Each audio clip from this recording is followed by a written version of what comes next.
untuk bisa merasakan menjadi hakim yang baik, hakim yang bisa membangun. Mungkin saja, terima kasih banyak. Assalamualaikum warahmatullahi wabarakatuh. Dalam kompetisi ini, masing-masing majelis diberikan kasus posisi untuk dibahas dan dimusyawarahkan guna mencari penerapan hukum yang tepat. Juri kompetisi tidak hanya terdiri dari hakim, tetapi juga melibatkan akademisi atau dosen, jaksa, dan advokat. Harapannya, melalui kompetisi ini, mahasiswa Fakultas Hukum dapat berpikir komprehensif dan belajar menjadi praktisi hukum, khususnya hakim. Kompetisi Being a Judge for a Day ini diharapkan dapat menumbuhkan minat para mahasiswa hukum terhadap dunia literasi dan penelitian hukum, serta menambah khasanah keilmuan para mahasiswa hukum di Provinsi Riau. Selain itu, kompetisi ini juga memberikan perspektif terhadap dunia peradilan dan penegakan hukum di Indonesia.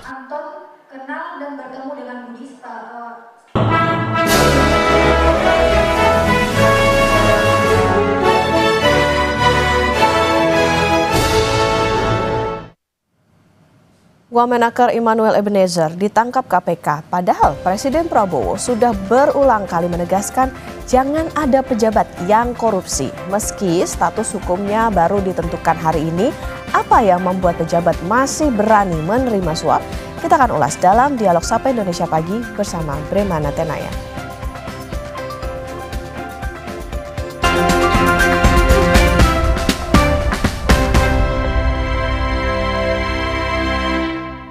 Aku Viva melewati 7 tahap nano purifikasi, menjaga sejuknya kemurnian dari mineral baik dalam setiap tetesnya. Begitu sejuk di tiap teguk. Aku Viva, murni alami dari Wings Food. Makan apa, Pak? Gigi palsuku. Mau nasi uduk? Kacang dan ikan terinya keras, tanpa Poliden nggak bisa. Poliden perekat gigi palsu. Gigitan dan daya rekat kuat hingga 12 jam. Dan mencegah terselipnya sisa makanan. Kalau mulut bisa ngomong, pasti minta Poliden. Pas aku coba Le Mineral, seger banget, nggak bikin enak sama sekali. Benar, karena Le Mineral dari pegunungan terpilih. Setiap tetesnya melewati lapisan batuan alami, membuat airnya lebih sehat, lebih segar. Kayak ada manis-manisnya. Le Mineral. Lagi sariawan bibir pecah-pecah. Yuk ke apotek bentar. Saya mau cari obat panas dalam. Daripada obat, mending minum madu. Madu TJ panas dalam. Kombinasi madu plus 3 herbal. Nyaman banget di tenggorokan. Madu TJ panas dalam. Alergi jontor nih. Aku biduran, obatnya yang depannya Indal CTN, bisa dibeli tanpa resep dokter. Indal CTN, komposisi anti alerginya Redakan alergi. Indal CTN. Bukan goreng, bukan kuah. Baru Indomie nyemek Bangladesh. Lain pula cara masaknya. Biar nyemek, tambahkan 12 sendok makan air rebusan. Mie dengan sedikit kuah. Nyem-nyem-nyemek. Nyemeknya baru, rempahnya skala pitu. Renovit dengan 26 vitamin dan mineral lengkap, bantu jaga kesehatan dan daya tahan tubuh. Dengan 26 vitamin dan mineral lengkap, bantu jaga kesehatan dan daya tahan tubuh. Minum Renovit, siap jaga kesehatan dan daya tahan tubuh. Produksi Konimax. Aku sering melihat galon cuci ulang disimpan di tempat yang kotor. Jujur takut, bersih nggak ya untuk anak dan keluargaku? Kami mengerti kekhawatiran Ibu. Untuk itu, Le Mineral menggunakan galon yang selalu baru agar terjamin kebersihannya. Le Mineral. Pusing, kejar setoran. Yang penting kerja halal. Fresh Care dong halal. Capek kena PHP? Pilih yang pasti-pasti aja. Fresh Care. Pasti aromanya, pasti fresh hangatnya. Fresh Care, hangatnya selalu bikin fresh. Bertahun-tahun, Hotin Cream telah jadi teman harian. Bantu redakan pegal akibat kerjaan dan saat jalan-jalan, serta nyeri otot olahragawan. Balur Hotin, panasnya mijit, hotnya in sampai ke dalam. Gak lengket, tanpa bekas. Hotin Cream. Aku sering melihat galon cuci ulang disimpan di tempat yang kotor. Jujur takut, bersih nggak ya untuk anak dan keluargaku? Kami mengerti kekhawatiran Ibu. Untuk itu, Le Mineral menggunakan galon yang selalu baru agar terjamin kebersihannya. Le Mineral.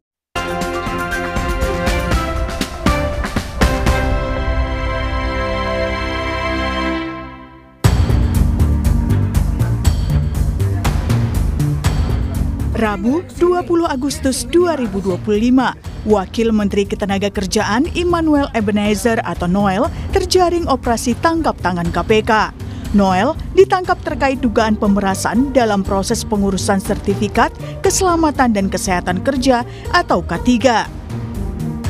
Sertifikasi K3 adalah bentuk pengakuan resmi yang diberikan pemerintah kepada individu atau perusahaan yang telah memenuhi standar K3 yang ditetapkan. Dan sertifikasi sistem manajemen K3 atau SMK3 menjadi prasyarat untuk memenangkan tender proyek-proyek besar. Bagi individu yang memiliki sertifikat ahli K3 umum atau AK3U adalah bukti kompetensi untuk menjadi profesional di bidang keselamatan kerja. Juru bicara KPK Budi Prasetyo bilang ada 13 orang lainnya yang terjaring OTT, diantaranya penyelenggara negara dan pihak swasta. Usai terkena OTT, Immanuel Ebenezer langsung dibawa ke Gedung Merah Putih KPK untuk menjalani pemeriksaan intensif. Amankan 14 orang dari beberapa lokasi, baik di Jakarta, Tangerang, Depok, dan sekitarnya. Saat ini pihak-pihak yang sudah diamankan sedang dilakukan pemeriksaan secara intensif untuk nanti ditetapkan status hukumnya. Mengenai kronologi kegiatan tangkap tangan, konstruksi perkara, kemudian pihak-pihak yang ditetapkan sebagai tersangka, nanti kami akan sampaikan update-nya. Berarti kendaraan itu dari 14 tersangka? Kendaraan dari beberapa pihak, ya. Menyusul penangkapan, KPK menyegel ruangan K3 Kementerian Ketenagakerjaan di Jalan Gatot Subroto, Jakarta Selatan. Tak hanya itu, KPK juga menyita motor gede milik Wamenaker serta 15 unit mobil dan 7 unit motor dari seluruh pihak yang terjaring OTT. Ada pula sejumlah uang tunai yang nilainya masih dihitung penyidik. Penangkapan Noel menjadi pukulan telak bagi Kementerian Ketenagakerjaan. Menteri Ketenagakerjaan Yasirli bilang tidak akan menoleransi jika terbukti ada kasus korupsi di kementeriannya. Bagi saya dan keluarga besar Kementerian Ketenagakerjaan, ini adalah pukulan yang berat. Terlebih sejak saya dilantik menjadi Menteri Ketenagakerjaan atau dalam 10 bulan terakhir, saya sedang melakukan banyak pembenahan dan penataan khususnya terkait dengan integritas, profesionalisme, dan perbaikan layanan. Tentu semua harus ada berbasis bukti, ya. Dan saya jamin kalau ada bukti dan kemudian itu, ya, benar, ya, tidak ada toleransi. Tapi sekarang tentu kita praduga tidak bersalah. Istana pun menanggapi OTT Noel. Istana bilang pengganti Noel akan diputuskan setelah penetapan status hukum oleh KPK. Tunggu, belum kan, kita tunggu dulu tadi 1 kali 24 jam nanti hasil dari teman-teman di KPK seperti apa. Nah, sekali lagi kalau memang kemudian terbukti ya kita akan segera mungkin melakukan proses terhadap yang bersangkutan. Bahwa kemudian itu apakah akan terjadi pergantian yang itu diistilahkan reshuffle, belum tentu, tunggu dulu. Soal korupsi, Presiden Prabowo pernah menyinggung di pidato kenegaraan. Prabowo bilang sebagai ketua umum, dia tidak akan melindungi kader Gerindra yang terjerat korupsi. Sebagai sesama pimpinan partai,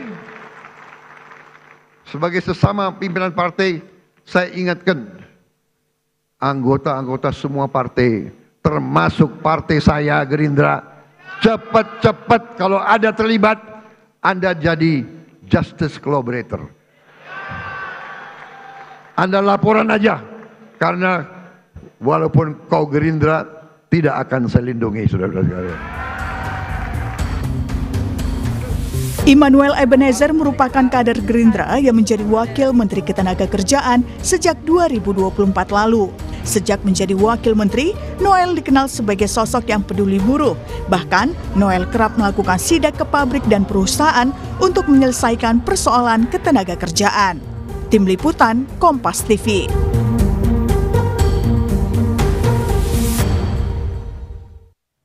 Saudara, Rabu 20 Agustus 2025, Wakil Menteri Ketenagakerjaan Immanuel Ebenezer atau Noel terjaring operasi tangkap tangan KPK. Noel ditangkap terkait dugaan pemerasan dalam proses pengurusan sertifikat keselamatan dan kesehatan kerja atau K3. Kita akan bahas soal korupsi di tubuh Kabinet Prabowo ini, saudara, bersama dengan sejumlah narasumber. Ada Wakil Ketua KPK 2007-2011 Muhammad Yasin, kemudian politisi Partai Gerindra Hendarsa Marantoko, dan peneliti Pukat UGM Zainur Rohman. Selamat pagi Bapak-Bapak. Selamat pagi. Selamat pagi Pak Yasin, Mas Zainur. Baik. Assalamualaikum warahmatullahi wabarakatuh. Waalaikumsalam. Saya mau ke Bang Hendarsam dulu. Bang Hendarsam, ini kan terkait dengan status dari Noel sendiri di Gerindra. Ini kan Pak Dasko katanya bilang masih akan dipastikan kembali gitu ya. Sudah ada update belum dari Partai Gerindra? Kenapa sih selalu dikait-kaitkan dengan masalah partai? Ini kan masalah pribadi. Satu, kalau kita bicara masalah kader, ya kan? Kita tahu nggak terminologi kader itu apa? Orang yang dibina, ya, orang yang dididik oleh partai untuk kemudian diorbitkan. Setahu saya, Noel ini baru belakangan ini aja dia. Kalau makanya saya pribadi kemarin saya sudah bilang ini numpang nyalek aja di Partai Gerindra. Karena sampai dari Rapimnas, Rakernas saya tidak pernah ketemu sama dia. Tidak pernah ketemu dalam hal pendidikan-pendidikan yang basic dasar di partai. Jadi itu terminologi kader, ya. Jadi kita tidak bisa dia katakan kader Partai Gerindra, ya. Itu satu. Nilai-nilai Partai Gerindra tidak seperti itu. Nah, yang kedua yang harus saya luruskan juga di sini, ternyata ya info yang kita dapatkan dari media dan dari KPK juga, praktek masalah ini itu sudah terjadi dari 2019, ya. Jadi ini prakteknya udah lama sekali ternyata. Praktek pemerasan-pemerasannya udah lama terjadi. Dan kemudian, ya kan, si Noel masuk ke sana, larut dia ke dalam hal tersebut. Kenapa akhirnya kalau insting saya bekerja, kenapa akhirnya terjaring sampai 20 orang, ya kan? Kemudian ada 14 atau 20 orang. Artinya memang ini kerja kolektif yang selama ini sudah terjadi di saat di 2019. 2019 sampai sekarang udah berapa tahun? Tuh, 6 tahun, kurang lebih. Ya kan? Itu bukti yang didapatkan, bisa saja itu mungkin terjadi dari sejak 2014 atau 20 tahun yang lalu. Nah, praktek-praktek ini yang kemudian ya kan di pemerintahan sekarang ini coba dilakukan akselerasi oleh KPK untuk dilakukan penindakan secara tegas dengan supaya tidak terjadi masalah politis, ya OTT saja. Kalau OTT seperti kata Bang Saud, ya 90% udah pasti jadi tersangka. Jadi ini bukan masalah baru, masalah lama, tapi kemudian tidak bisa ditanggulangi. Ya, baru ditanggulangi di era sekarang. Nah, yang berikutnya juga nih, biar saya teruskan, biar clear ya masalah ini, ya kan. Noel, ya, Immanuel Ebenezer, Pak Prabowo udah kurang apa ngomongin masalah itu, ya kan.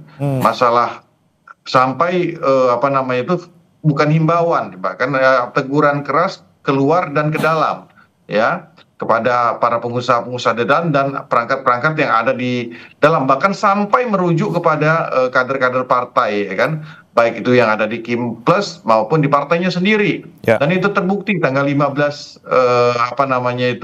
Agustus, dan pada saat pidato sidang MPR itu beliau sampaikan, kemudian beberapa hari kemudian tertangkap. Nah, itu artinya ya memang telinga, ya, mulut dan hatinya tidak sinkron dengan hal tersebut. Bagaimana kita bisa katakan dia adalah kader? Ya. Kalau untuk hal tersebut saja dia tidak bisa menyelaraskan terkait. Simpelnya kata Bang Hendarsam, hal ini terlepas daripada apapun nanti penetapannya tersangka atau tidaknya, ya kan. Jadi kita highlight masalah ini terjadi sejak 2019. Oke, baik. Numpang nyalek gitu ya kalau kata Bang Hendarsam di Gerindra. Tapi saya mau ke Mas Zainur dulu. Mas Zainur, kita lihat ini Noel belum 1 tahun menjabat sebagai Wamenaker, kemudian tertangkap oleh KPK. Walaupun kita belum tahu status hukumnya seperti apa, tersangka atau tidak gitu ya. Ini Anda melihatnya memang ada celah yang seksi di Kemenaker, kemudian Noel bisa terjerat, atau memang sudah karena dari dulu, dari tadi kata Bang Hendarsam sudah dari beberapa tahun lalu Noel cuman ya ikut kecebur aja gitu? Ya, orang ketangkap OTT itu biasanya setelah melakukan sekian kali perbuatan. Jarang ada orang ketangkap itu karena baru pertama kali gitu ya. Sehingga biasanya ada peribahasakan di Indonesia itu pandai-pandai itu melompat jatuh juga gitu. Nah, dalam konteks di Kemenaker memang ini satu kementerian yang problematik saya katakan. Kenapa? Karena semua orang tahu saat ini pun sedang ada penyidikan soal pemerasan TKA, kemudian ada kasus baru. Artinya tidak ada ketakutan apapun di sana gitu ya, baik di level birokrasi maupun di level pimpinannya gitu. Mereka tidak ada yang takut untuk melakukan tindak pidana korupsi. Artinya memang ini sudah sangat nekat sekali. Nah, yang kedua, kalau kita fokus kepada anggota kabinet, meskipun kita masih harus tunggu ya status dari KPK, katanya baru nanti setelah Jumat akan diumumkan. Ini kan dulu anggota kabinet semua sudah ikut retret di Magelang, sudah ikut pembekalan ya, baik itu menteri maupun wakil menteri. Nah, tetapi mengapa masih juga di kementerian itu terjadi pelanggaran tindak pidana korupsi? Kan artinya memang sekadar retret, sekadar pembekalan itu tidak cukup gitu. Sehingga ini yang perlu dipertanyakan adalah apa yang jadi penyebab dari perbuatan tindak pidana korupsi ini gitu. Nah, saya melihat memang ini tidak jauh-jauh dari menjual kewenangan yang dimiliki begitu ya. Karena kan biasanya korupsi di kementerian itu antara jual beli pengadaan barang dan jasa, pengisian jabatan publik, atau yang ketiga kewenangan-kewenangan perizinan, persetujuan, foto dan sejenisnya. Oleh karena itu ini yang harus didalami oleh KPK. Kalau tadi info dari Bang Hendar Sam ini sudah berlangsung lama, ya harus dibongkar semua ketika KPK melakukan gelar gitu ya, itu ada sekian banyak kendaraan gitu ya. Itu kendaraan dari para pelaku kah atau kendaraan yang tersangkut atau hasil dari tindak pidana korupsi? Kalau itu ada kaitannya sebagai hasil tindak pidana korupsi, maka itu luar biasa sekali begitu ya. Artinya kemungkinan ini merupakan praktik lancung yang telah berlangsung sekian lama, sehingga harusnya ini KPK bisa telusuri, termasuk meminta bantuan PPATK agar seluruh jejaringnya bisa diruntuhkan. Begitu Mas. Oke, Mas Zainur, kita sama-sama sudah menyaksikan juga pernyataan dari Pak Prabowo terkait pemberantasan korupsi gitu ya, nggak peduli partainya apa, dari mana, Gerindra pun tetap diberangus gitu ya. Tapi kemudian kita lihat sekarang yang tertangkap ini adalah wakil menteri, anggota kabinet gitu ya. Ini apakah memang kemudian ada dua hal nih Mas yang kita bisa cermati. Ini apakah memang karena komitmennya kuat kemudian bisa dibantai juga nih wakil menterinya, atau justru karena selama ini kurang diawasi atau kurang dijaga gitu kabinetnya sehingga malah terjerat korupsi gitu, Mas Zainur? Ya, saya telah menyampaikan kritik sejak awal pembentukan kabinet ya. Itu kewenangan prerogatif presiden, tetapi kalau kita lihat ada sekian banyak orang yang punya problem, termasuk problem hukum, tetap diangkat sebagai pembantu-pembantu presiden gitu ya. Sebut saja di kasus Bakti ya, itu kasus korupsi pembangunan BTS. Itu ada nama-nama yang tersangkut, belum selesai sampai sekarang proses penanganannya di Kejaksaan tidak tuntas, tetapi juga masih diangkat menjadi pembantu-pembantu presiden gitu ya. Semua orang tahu kalau mengikuti persidangannya itu setidaknya ada dua nama yang tersangkut gitu ya.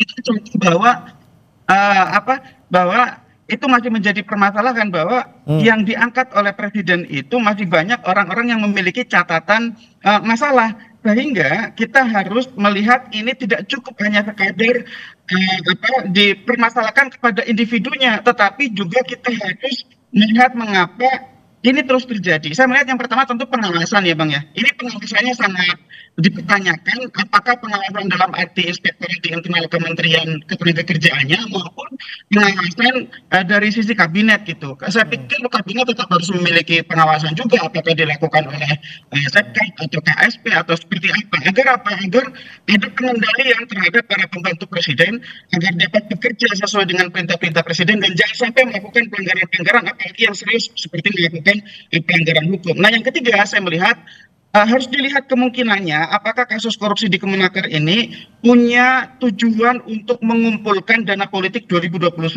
Mengapa? Karena itu justru yang harus dicegah gitu ya. Jangan sampai pembantu-pembantu presiden siapapun di pemerintahan itu punya agenda pribadi, punya agenda kelompok, punya agenda partai yang itu menggunakan cara-cara tidak sah. Salah satunya adalah tindak pidana korupsi. Sekali lagi, perlu sekali meminta bantuan PPATK untuk tracing seluruh transaksi keuangan pihak-pihak yang terlibat, baik itu by name oleh nama-nama mereka maupun menggunakan nomine nama-nama pihak lain yang itu digunakan sebagai persembunyian untuk menampung hasil kejahatan, Bang. Oke, baik. Saya kemudian ke Pak Yasin. Pak Yasin, ini kita perhatikan dari KPK sepertinya lebih dari 1 kali 24 jam nih untuk penetapan tersangka ataupun konversi yang terkait dengan kasus ini. Kalau di KPK sendiri, Pak Yasin, memang ini tidak terlalu strict kah aturannya untuk aturan 1 kali 24 jam ini, dan kenapa kemudian kok yang kali ini sepertinya agak lebih lama, lebih dari 24 jam? Apakah karena memang rumit, belum selesai pemeriksaannya seperti itu? Ya, KPK tentu patuh atau compliant terhadap aturan perundangan yang berlaku. Saya kira saat sekarang itu sudah ada orang-orang yang statusnya ditersangkakan atas dugaan pemerasan pada K3 itu ya, sertifikat K3 di Kementerian Ketenagakerjaan. Hanya saja konferensi persnya aja yang tertunda. Tuh, jadi karena kan lelah itu telah memeriksa dengan jangka waktu yang lama. Tapi dari perbincangan kita tadi ya mengenai apa yang disampaikan Pak Endarsam maupun Mas Zainur Rohman, itu saya kira ya itu harus kita arahkan kepada hal yang lebih strategis lagi, bahwa Indonesia itu sudah darurat korupsi. Statement presiden itu tidak diindahkan, padahal itu ya kan orang yang berasal dari partainya dan seluruh jajaran menteri. Sekarang kan banyak yang terlibat, ya tadi disampaikan bahwa itu sejak tahun 19 itu ya, yaitu numpang nyalek dan lain sebagainya. Tapi yang jelas ini untuk rekrutmen pejabat eksekutif maupun legislatif ini terjadi suatu, katakanlah wrong direction, jadi suatu strategi yang salah. Siapa yang berkontribusi banyak berupa uang, mereka lah yang diangkat jadi menteri dari parpol-parpol yang mendukung rezim. Tidak mengindahkan itu background atau track record dari orang tersebut. Hanya main pasang karena perjuangan mereka terhadap partai. Kemenaker ini sudah kita teliti sejak tahun 2010 itu kajian sistem. Dan sudah berulang beberapa orang itu tangkap tangan oleh KPK. Pada zaman Gus Imin itu ya, waktu menterinya, staf-stafnya diproses hukum oleh KPK. Dan yang tadi disampaikan oleh Bung Zainur Rohman, sekarang terjadi pemerasan yang sedang ditangani itu sejak tersangkanya sudah ada, proses hukum sudah jalan, itu pemerasan kalau ini kok diulang lagi, berarti perlu total reform. Jadi pernyataan Pak Presiden harus ditindaklanjuti dengan aksi nyata, yaitu total reform. Total reformnya apa ya? Misalnya orang-orang yang dianggap tidak proven bahwa itu bersih dan hanya menjadi menghambat kemajuan negara, jadi reshuffle. Minimal reshuffle. Kalau reform seluruhnya yaitu ya kesepakatan politik bahwa harus membuat suatu tata kelola yang baru, baik di legislatif, eksekutif maupun yudikatif. Ini semuanya korup. Bagaimana? Hanya 1% aja yang ditangani KPK, itu semuanya perlakunya ya hampir sama seperti itu. Seperti itu, Bung. Jadi ini berulang dan sebentar lagi juga ada muncul lagi nanti kasus-kasus korupsi di bidang lain karena sudah marak di sini. Orientasinya tidak memajukan negara dan mensejahterakan rakyat, orientasinya memperkaya diri sendiri melalui abuse of power, kemudian abuse of discretion, jadi semauannya sendiri. Jadi pejabat itu tend to corrupt itu memang betul. Jadi itu yang harus dibenahi oleh Pak Prabowo gitu, Bung. Baik. Saya mau ke Bang Hendarsam lagi. Tadi ada beberapa poin yang menarik disampaikan oleh Pak Yasin maupun Mas Zainur terkait dengan background check gitu ya, terkait siapa saja yang kemudian dijadikan pembantu presiden di kabinetnya. Anda melihat memang kalau untuk di Gerindra sendiri, Bang Hendarsam, untuk background check misalnya kita anggaplah gitu ya, memang Noel ini sempat nyalek di Gerindra. Seperti apa di Gerindra sendiri? Saya nggak bisa berkomentar masalah itu karena itu kan merupakan kewenangan daripada DPP untuk melakukan hal tersebut dan hak prerogatif daripada presiden kalau menunjuk itu ya. Tapi saya ingin menanggapi, memberikan masukan ke Mas Zainur dengan dan juga berdiskusi dengan Mas Yasin. Ini tambahan saja. Saya rasa gini ya, memang agak sulit sepertinya untuk kayak Mas Zainur dan Pukat ini untuk mengapresiasi langkah-langkah Presiden Prabowo ya.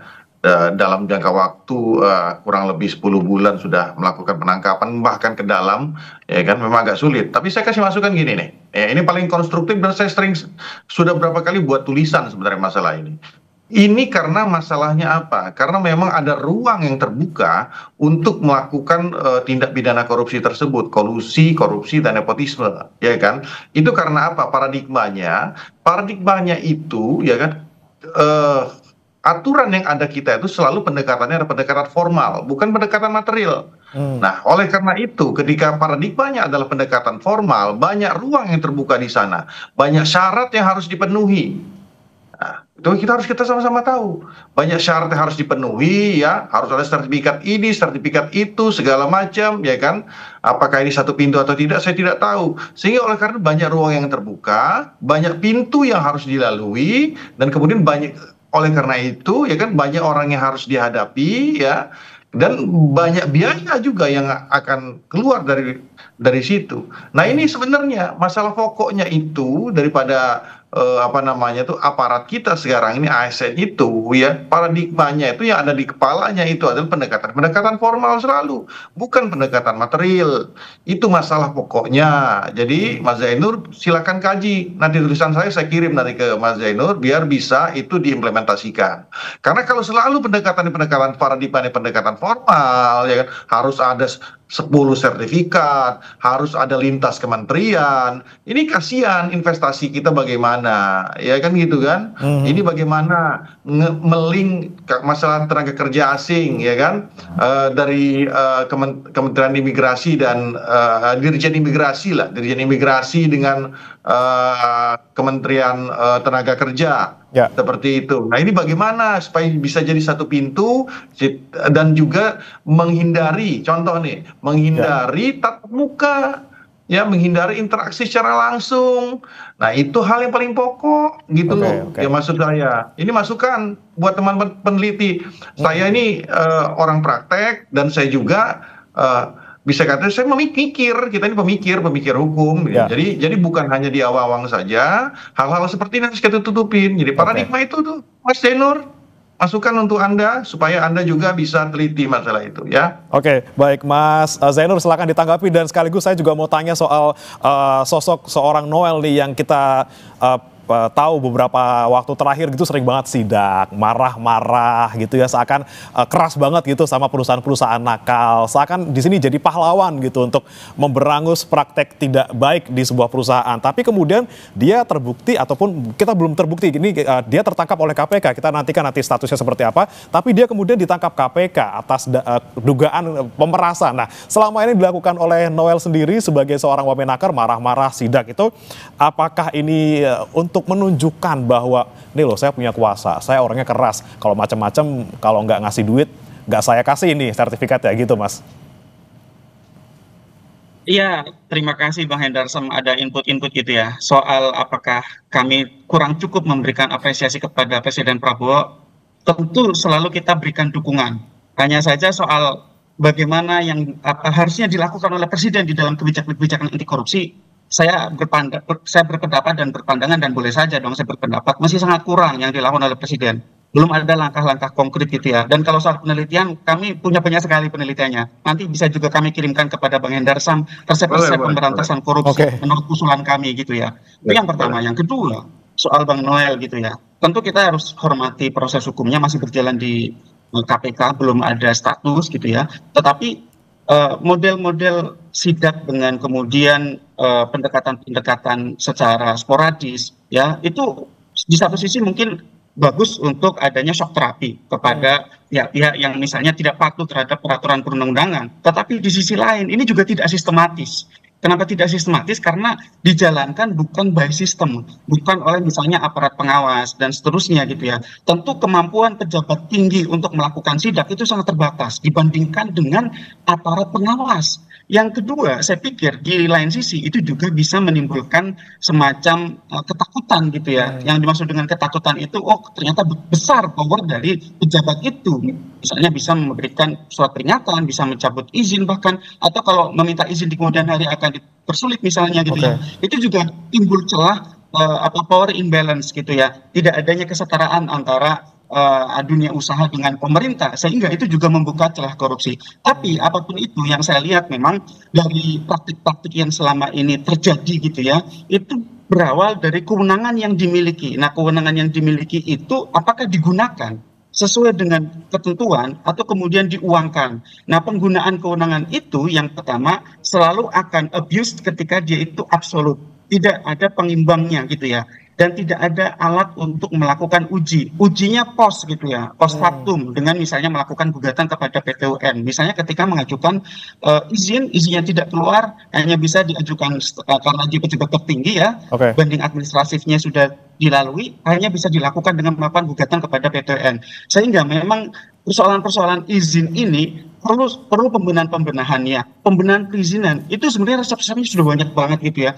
Ada deregulasi sedemikian banyak faktor perizinan, juga soal kuota ya. Kuota itu tujuannya untuk proteksi produk dalam negeri, tetapi pada praktiknya dijual untuk mendapatkan keuntungan pribadi dari para pejabat ya. Ada impor gula, ada ekspor minyak CPO dan seterusnya. Itu kan kebijakan proteksi.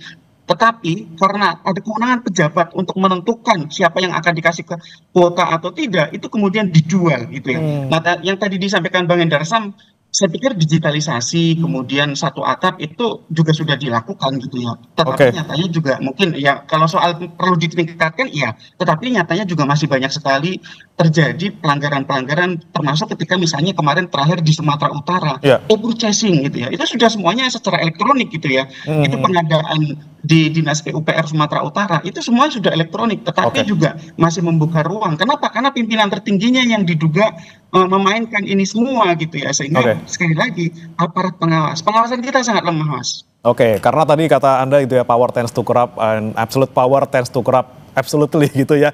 Kalau kita bicara ilmu politik gitu Mas Zainur, tapi kemudian bagaimana kemudian selanjutnya kita bisa mengawasi kabinet kita, bagaimana Pak Presiden kemudian bisa memastikan prinsip ataupun keinginan anti korupsi ini bisa diteruskan sampai ke bawah. Kita akan bahas sesaat lagi, Bapak-Bapak tetap bersama kami di Sapa Indonesia Pagi.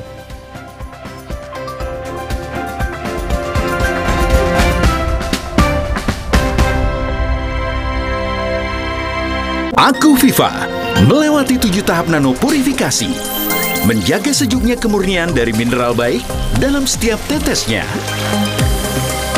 Begitu sejuk di tiap teguk. Aku Viva, murni alami dari Wingsfood. Renovit dengan 26 vitamin dan mineral lengkap, bantu jaga kesehatan dan daya tahan tubuh. Dengan 26 vitamin dan mineral lengkap, bantu jaga kesehatan dan daya tahan tubuh. Minum Renovit, siap jaga kesehatan dan daya tahan tubuh. Produksi Konimax.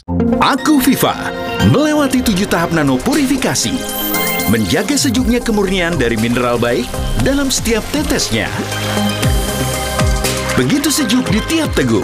Aku Viva, murni alami dari Wingsfood. Kopi hits nomor 1, ya Top Coffee Gula Aren. Gak cuma FOMO-FOMOan. Kopi, susu, gula aren, ngeblend. Kopinya nendang. Gula arennya legit. Top Coffee Gula Aren. I told you so. Favorit semua dari Wingsfood.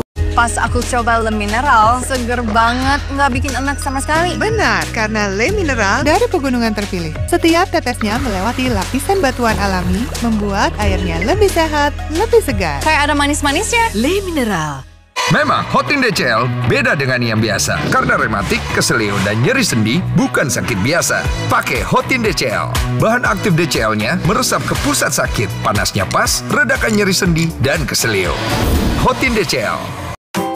Sendi harus dijaga, apalagi kalau usia sudah bertambah. Jika perlu, minum Wellmove, bantu jaga kesehatan sendi. Wellmove diproduksi dengan teknologi modern dan halal. Wellmove, bergerak itu nikmat. Pas aku coba Le Mineral, seger banget, nggak bikin enak sama sekali. Benar, karena Le Mineral dari pegunungan terpilih. Setiap tetesnya melewati lapisan batuan alami, membuat airnya lebih sehat, lebih segar. Kayak ada manis-manisnya. Le Mineral. Mie burung dara, pedas, gurih. Kenyal, mendang-mendang. 4 rasa, lebih berasa. Mie burung dara, enaknya nyambung terus. Pas aku coba Le Mineral, seger banget, nggak bikin enak sama sekali. Benar, karena Le Mineral dari pegunungan terpilih. Setiap tetesnya melewati lapisan batuan alami, membuat airnya lebih sehat, lebih segar. Kayak ada manis-manisnya. Le Mineral.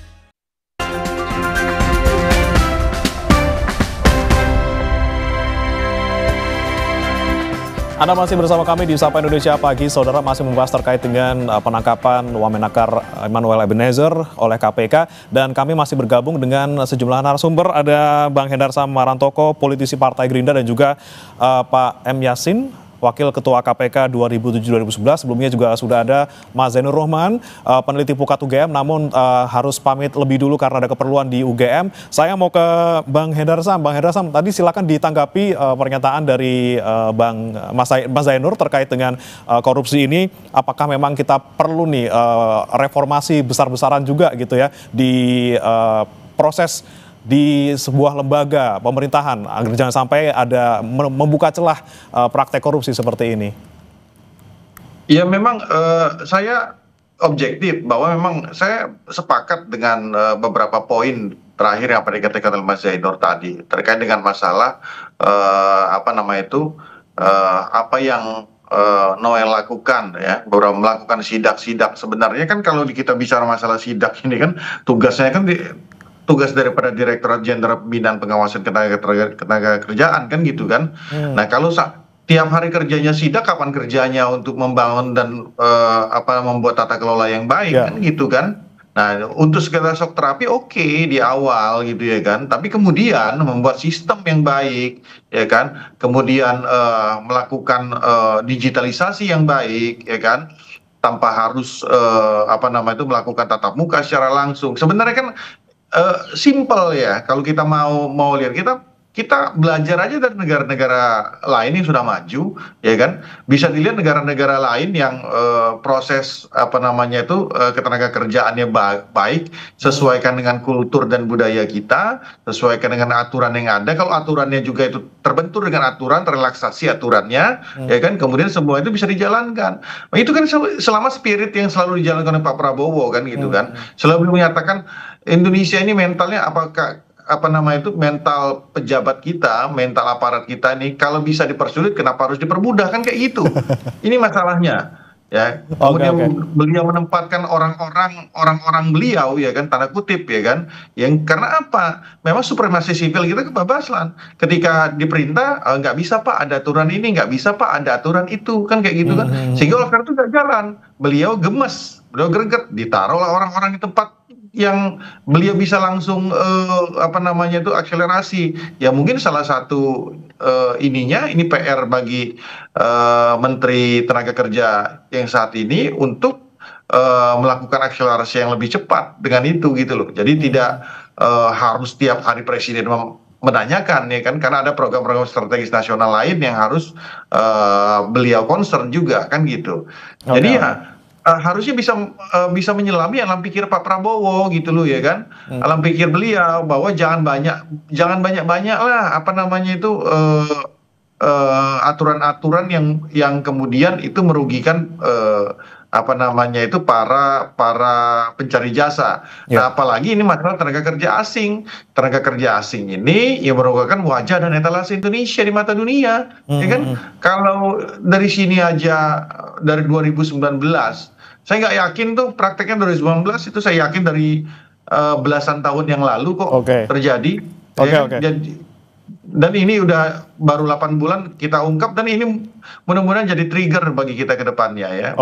Trigger kita ke depannya untuk memperbaiki, dan PR bagi menteri tidak hanya membuat fakta integritas saya rasa kan, tapi membangun sistem yang benar-benar baik ya kan ganti itu orang-orang yang kira-kira enggak itu, ya kan dengan generasi-generasi yang muda mungkin yang tidak terkontaminasi dengan rezim-rezim aparat yang lama seperti itu. Dan yang kedua, saya ke Pak Yasin dulu, yang kedua, Bang Hendar Sam.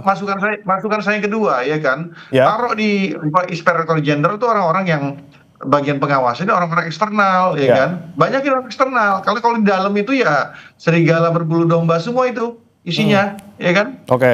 Oke, siap pengawasan lagi-lagi dibutuhkan gitu ya. Kemudian saya ke Pak Yasin dulu nih, Pak Yasin, ini momen kita nih untuk sama-sama bercermin, kita sama-sama lihat ini OTT akhirnya untuk periodenya Pak Setio Budianto ini menyasar wakil menteri gitu ya. Anda melihat harus diteruskan nih budaya OTT?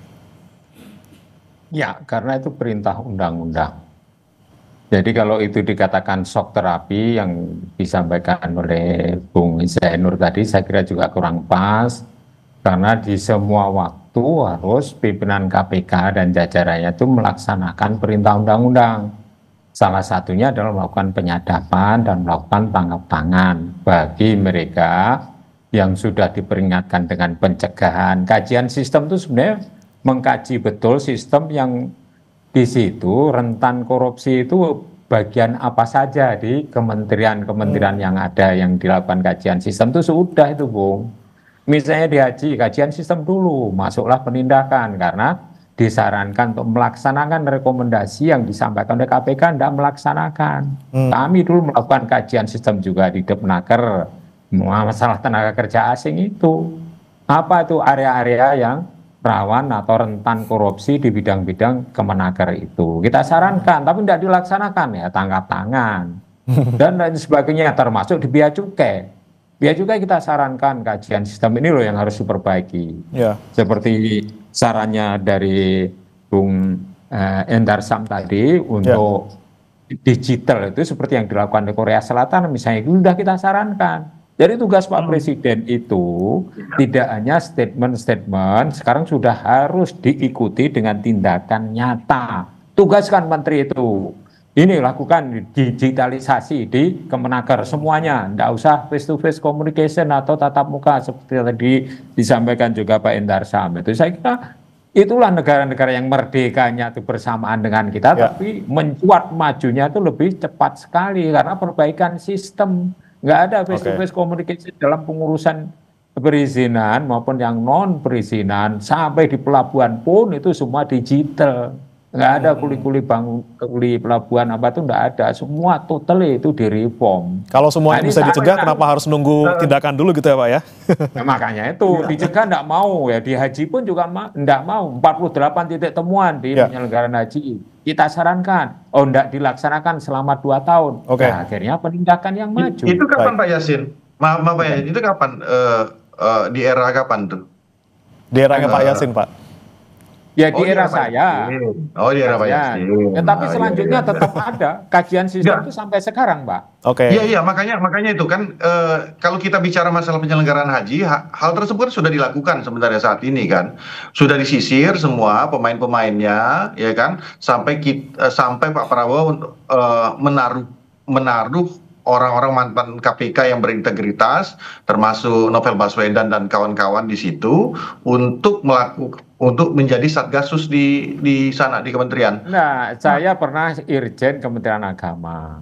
Jadi setelah saya melakukan kajian sistem di KPK, kebetulan saya open recruitment keterima di Irjen Kemenag. Kita benahi semua. Tapi setelah kami pergi sejak tahun 2017 sampai sekarang, balik lagi dengan sistem yang lama, pengadaan barang dan jasa itu di Arab tuh korup semua. Pengadaan barang jasa ya pemondokan, catering, transportasi di Armina itu sudah dibenahi Pak Yasin. Hal itu kita sudah dibenahi saat ini. Ya mudah-mudahan. Belum. Ini masih ditangani oleh KPK dan Kejaksaan untuk pengadaan barang dan jasanya. Ya itu kan. Itu masalah penegakan hukum. Kembali ke terkait dengan OTT dan Bang Noel, sistemnya ini Bang Hendar Sam sudah dilakukan. Mungkin Pak Yasin update terakhir tentang masalah penyelenggaraan haji ini. Oke, Bang Hendar Sam. Mungkin bisa diupdate. Punten Bang Hendar Sam, kita lagi bahas soal Bang Noel ya, bukan soal haji. Saya mau ke Pak Yasin dulu. Pak Yasin, sekali lagi saya mau tanya ke Anda Pak Yasin terkait dengan kemungkinan nanti ketika sudah OTT, berapa persen kemudian misalnya Noel ini jadi tersangka, dan bagaimana sih sebenarnya mekanisme OTT ini ketika udah ditangkap, kemudian barang bukti sudah ada, seperti apa di belakangnya? Apakah sudah penyelidikannya diselenggarakan dari jauh-jauh hari, kemudian ditangkap, sudah banyak buktinya, berarti sudah pasti ataupun bisa kemungkinan besar jadi tersangka, Pak Yasin? Ya, jadi penyadapan atau lawful interception amanah undang-undang, dan itu prosesnya saya yakin itu sudah lama. Pertama kali itu media tanya kepada salah satu pimpinan, Pak Fitro misalnya, apa betul ada penangkapan tangan atau OTT istilah sekarang? Dijawab iya. Kalau iya, biasanya OTT itu ada yang disuap, ada yang menyuap, ada barangnya untuk menyuap itu berupa uang dan atau barang. Jadi kalau misalnya ditanya persentasenya, ya kira-kira 95 ke atas lah, sampai 99,9. Gitu. Karena penyelidikan sudah mulai dari jauh-jauh hari gitu ya, sudah punya bukti kuat juga gitu.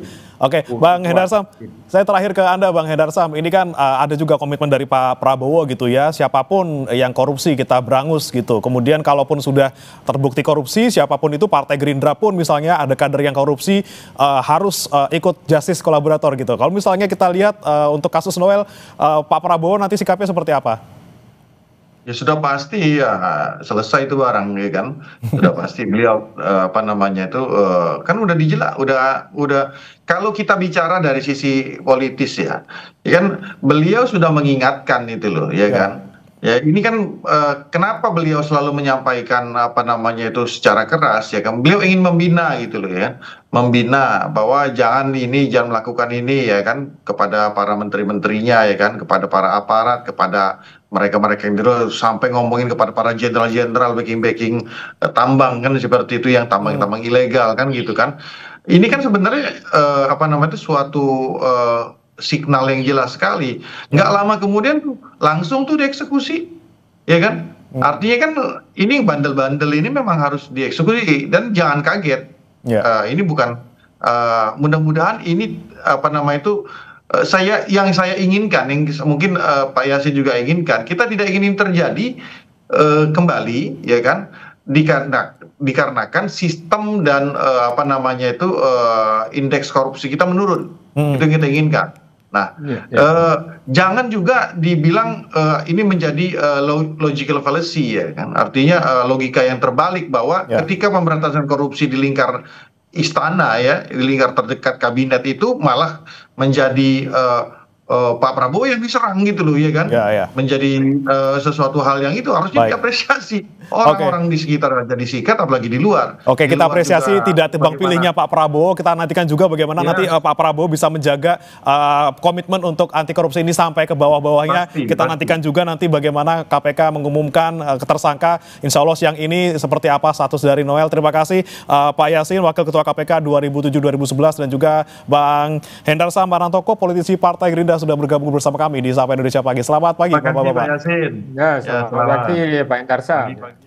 Ya saudara, jangan beranjak, kami akan kembali dengan informasi lainnya. KG Media menyelenggarakan Lestari Summit sebagai wadah bagi pemimpin dan praktisi sustainability untuk bertukar pikiran dan menginspirasi satu sama lain. Sesaat lagi.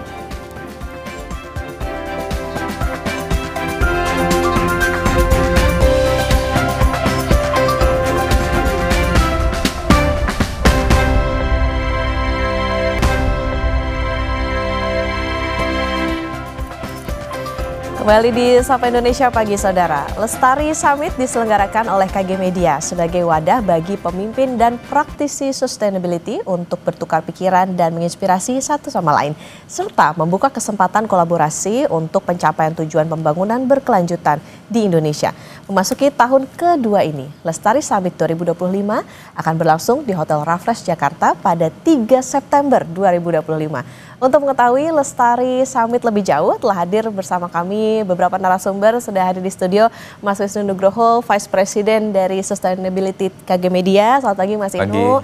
Kemudian ada Mas Dimas Fikriadi selaku Project Lead Lestari Summit 2025. Selamat pagi Mas Dimas, dan juga Mas Satrio Dwi Prakoso selaku Ketua Umum Indonesian Society of Sustainability Professional IS2P. Selamat pagi Mas Satrio. Saya ke Mas Inu dulu. Mas Inu, jadi apa sih Lestari Summit 2025 ini? Kemudian juga kenapa ini bisa penting bagi pegiat dan pemerhati sustainability?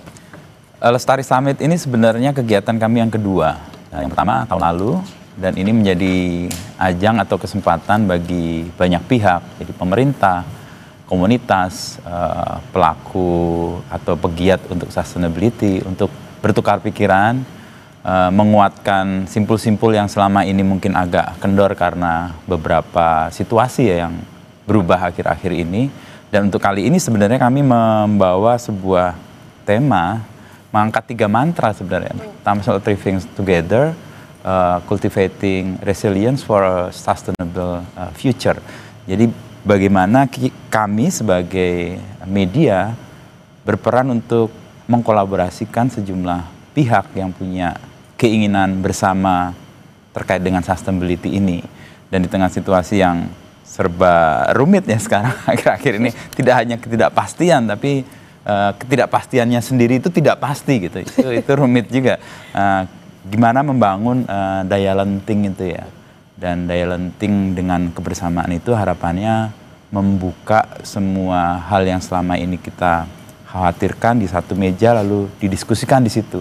Jadi sebenarnya ini ajakan untuk media terutama yang kami sebagai pembawa suara ya, menyuarakan itu, pemerintah sebagai pembuat kebijakan, pihak industri dan swasta yang melaksanakan itu, dan komunitas yang mengawasi bagaimana tujuan dari pembangunan yang berkelanjutan ini bisa dicapai ya, meskipun tantangannya banyak sekali. Jadi itu rangkaian menuju ke situ sebenarnya. Menuju ke situ ini tentu menjadi satu wadah lah ya untuk bertemu semua stakeholder untuk membicarakan soal sustainability. Saya ke Mas Dimas. Mas Dimas, tadi kan dikatakan Lestari Summit 2025 ini punya 3 fokus diskusi utama. Nah, apa sih yang akan dibahas per segmennya? Kemudian juga siapa pembicara-pembicaranya yang menarik nih?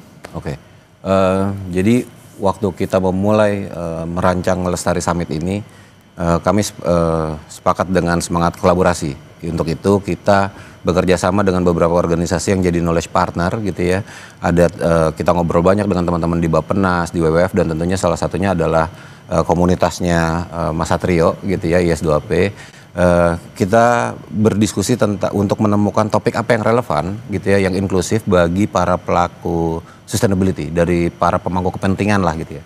Sehingga pembicaranya tentu saja dari kalangan policy maker, dari pemerintahan, ada juga dari kalangan profesional gitu ya, korporasi, wirausaha, pengusaha, dan komunitas gitu. Semuanya punya ruang gitu, karena memang kita pengen ini tempat pertukaran ide. Hasil diskusi kami kemudian berujung pada 3 topik besar. Satu tentang pembiayaan hijau gitu ya, jadi green financing. Semua niat-niat baik ini kan butuh pembiayaan gitu ya, sehingga itu salah satu topik besar yang kita angkat, sehingga kita akan banyak bicara tentang inovasi di seputar instrumen pembiayaan gitu, utamanya untuk upaya-upaya sustainability.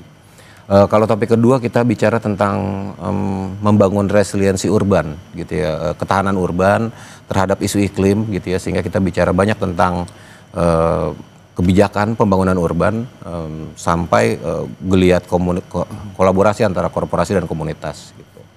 Dan yang terakhir adalah ruang bagi para pelaku di grassroots, akar rumput gitu ya, di level tapak.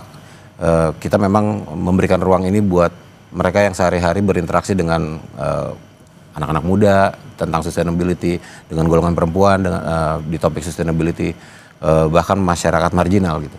Nah, inilah ruang yang kita sediakan supaya pertukaran ide itu bisa terjadi sih sebenarnya. Oke, menarik. Ada 3 tadi diskusi utama yang tentunya bisa diikuti juga oleh masyarakat luas ya, Mas Dimas.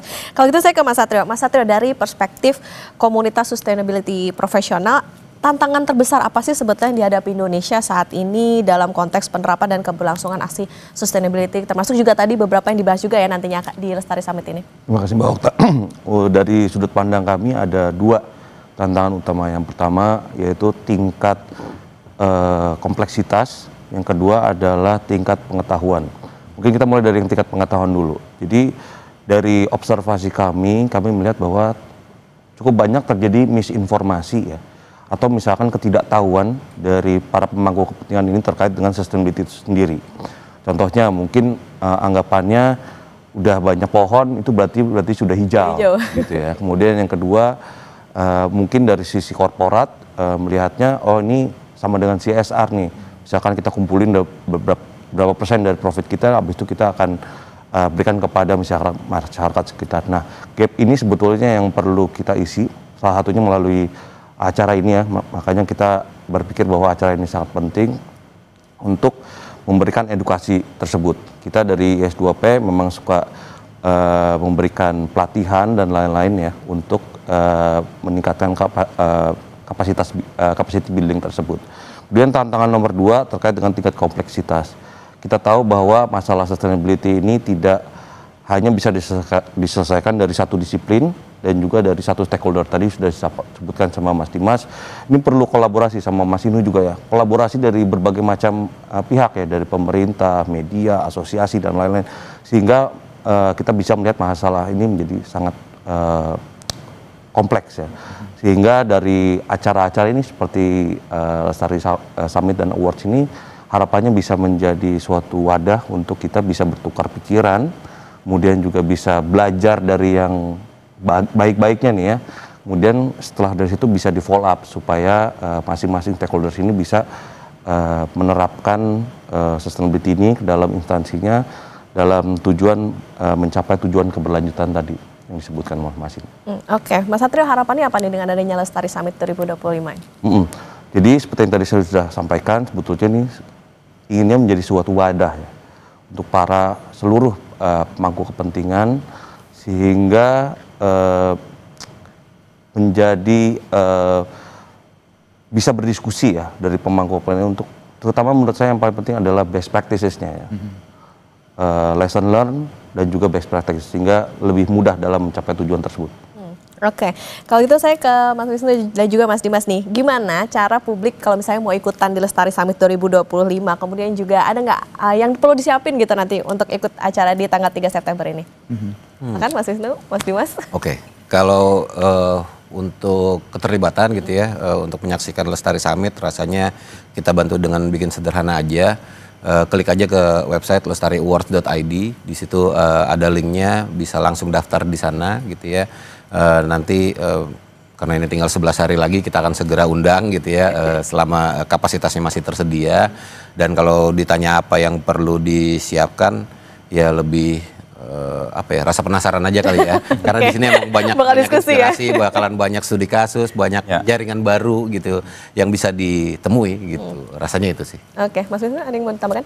Ya, karena ini event yang terbuka dan siapa saja bisa bergabung, ya kemungkinan animonya akan besar, dan untuk memastikan ketersediaan tempat dan keterlibatan yang lebih intens ya mungkin mendaftar di Lestari Summit.id sebagai wadah untuk terdata dan kemudian bisa terkoneksi dengan semua sih. Oke, jadi catat dulu tanggal 3 September ya Mas ya? 3 September 2025 di Hotel Raffles Jakarta. Ini nanti tentunya bisa menjadi ruang diskusi, ruang kolaborasi masyarakat, pegiat, pemangku kepentingan semuanya soal isu sustainability. Terima kasih Mas Wisnu Nugroho selaku Vice President Sustainability KG Media, kemudian Mas Dimas Fikriadi, Project Lead Lestari Summit 2025, dan Mas Satrio Dwi Prakoso, Ketua Umum Indonesian Society of Sustainability Professional, IS2P, sudah di Kompas Pagi, Sapa Indonesia Pagi hari ini. Terima kasih Mas Wisnu, Mas Dimas dan Mas Satrio, sehat selalu. Terima kasih. Thank you. Saudara, sejumlah musisi diantaranya Ariel Noah hadir dalam rapat bersama Komisi 13 DPR membahas royalti yang tengah menjadi polemik. Kami hadirkan informasinya usai jeda.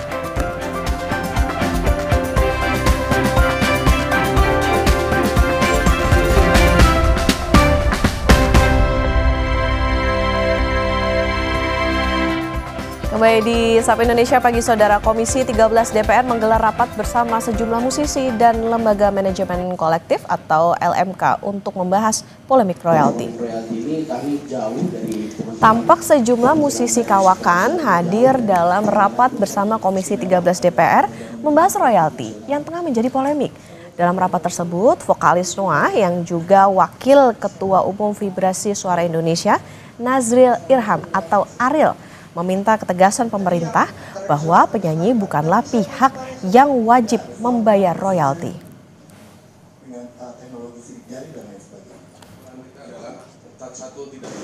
Masalahnya belum selesai karena menurut kami perlu ada ketegasan. Sampai saat ini kami sebenarnya ingin meminta pernyataan lebih lagi dari pemerintah, mungkin karena pernyataan di MK sendiri juga masih belum kuat ternyata. Kami tadinya pengen meminta ke Asosiasi Pencipta ASI, apabila sudah diputuskan bahwa bukan penyanyi yang harus membayarnya, kalau memungkinkan ada permintaan maaf atau minimal ada pernyataan yang menegaskan bahwa bukan penyanyi yang bertanggung jawab terhadap pembayaran performing rights. Sementara itu, Ketua Komisi 13 DPR Willy Aditya mendorong LMK sebagai pihak yang menghimpun royalti musik diaudit. Audit dibutuhkan untuk meminimalisasi keributan lantaran ada perbedaan pendapat antara musisi dan LMK. LMK juga harus kita audit. Jangan ini menjadi rente baru. Ini penting sekali. Tadi yang tradisional juga, nanti saya nyanyi bare Solo, nanti ditarik royalti mati siapa? Yang paling penting. Kenapa? Kita berkumpul semua di sini mencari jalan keluar. Jangan hanya karena beda pendapat kan biasa.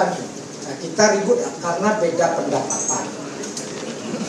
Jangan, oh si Anu dapat sekian, aku dapat sekian. Jangan bos. Kita sama-sama ingin memiliki azas keadilan penting. Tapi juga ada norma namanya. Di mana norma itu juga tidak semuanya harus diuangkan, Pak. Beralih ke informasi lain, Saudara, kasus campak di Kabupaten Sumeneb, Jawa Timur resmi ditetapkan sebagai kejadian luar biasa. Hingga Agustus 2025, sebanyak 12 anak meninggal dunia. Kabupaten Sumeneb, Jawa Timur dilanda darurat penyakit campak. Sejak Januari hingga Agustus 2025, ada 12 anak meninggal dunia karena terkena campak. Menurut Dinas Kesehatan P2KB Sumeneb, anak-anak yang meninggal dunia itu berasal dari 1.944 kasus campak yang terdata sepanjang Januari hingga Agustus tahun ini. Data ini terkumpul dari 30 puskesmas dan 4 rumah sakit rujukan. Pemkab Sumeneb sudah menetapkan wabah campak ini sebagai kejadian luar biasa. Kondisi ini memicu keprihatinan lantaran virus campak dikenal sangat cepat menular, baik melalui kontak langsung maupun benda yang dipakai bersama. Pemerintah Kabupaten Sumeneb menargetkan dalam 1 bulan ke depan ada perkembangan penurunan penyebaran campak. Untuk kasus penyebaran yang banyak, yang pertama itu adalah di Kalyangan dengan jumlah sebanyak 220 kasus. Yang kedua adalah Perubaru 146, Pamoloan 122, Dasuk 115 dan Saronggi 107 kasus. Ini yang ditangani dan dirujuk ke rumah sakit. Sebagian ditangani dan sebagian lagi dirujuk ke rumah sakit apabila ada komplikasi. Pemkab Sumeneb bilang status KLB akan dicabut jika kasus campak menunjukkan tren penurunan. Selama KLB, upaya penanggulangan dilakukan melalui imunisasi massal dengan melibatkan seluruh puskesmas dan dukungan lintas sektor. Pemkab Sumeneb menargetkan lebih dari 78.000 anak usia 9 bulan hingga 5 tahun menjadi target vaksinasi campak serentak. Nurkalis, Kompas TV, Sumeneb, Jawa Timur. Saudara, beredarnya foto pertemuan antara Bupati Pati Sadewo bersama aktivis Aliansi Masyarakat Pati Bersatu atau AMPB Ahmad Hussein menyulut ketegangan di kalangan aktivis di Pati, Jawa Tengah. Sementara Ketua Harian DPP Gerindra, Sufmi Dasko Ahmad mengatakan, Presiden Prabowo telah mewanti-wanti kepala daerah untuk menjaga perilaku dan harus menyerap aspirasi warganya. Tensi politik dan sosial di Kabupaten Pati, Jawa Tengah terus meningkat seusai beredarnya foto Bupati Sudewo bersama aktivis Aliansi Masyarakat Pati Bersatu AMPB Ahmad Hussein. Beredarnya foto pertemuan antara Bupati Pati Sadewo dan Ahmad Hussein menyulut ketegangan di kalangan aktivis. Salah satu aktivis perempuan Pati, Mulyani, mengatakan ia tak masalah dengan foto yang beredar tersebut. Katanya tuntutan masyarakat soal pemakzulan Bupati Pati harus tetap berjalan. Ini memang sangat kita sayangkan, tapi nggak apa-apa, itu hak kebebasan beliau untuk berpihak kemanapun. Hanya tetap terus menuntut beliau untuk mundur ya Mbak? Tetap, karena itu permintaan masyarakat gitu loh. Sudah nggak aliansi ya Mas, kita sudah masyarakat Pati Bersatu, jadi semua masyarakat, kita tidak ada golongan tertentu, semua masyarakat Pati. Kami akan tanggal 2 dan 3 September akan melakukan aksi di KPK Jakarta. Menanggapi soal desakan mundurnya Bupati Pati yang merupakan kader Partai Gerindra, Ketua Harian DPP Gerindra Sufmi Dasko Ahmad mengatakan Prabowo telah mewanti-wanti kepala daerah untuk menjaga perilaku dan harus menyerap aspirasi warganya. Kalau mengenai masalah perilaku dan lain-lain, kepala daerah yang dari Gerindra memang sudah disampaikan berkali-kali oleh Pak Prabowo dalam kesempatan dan terakhir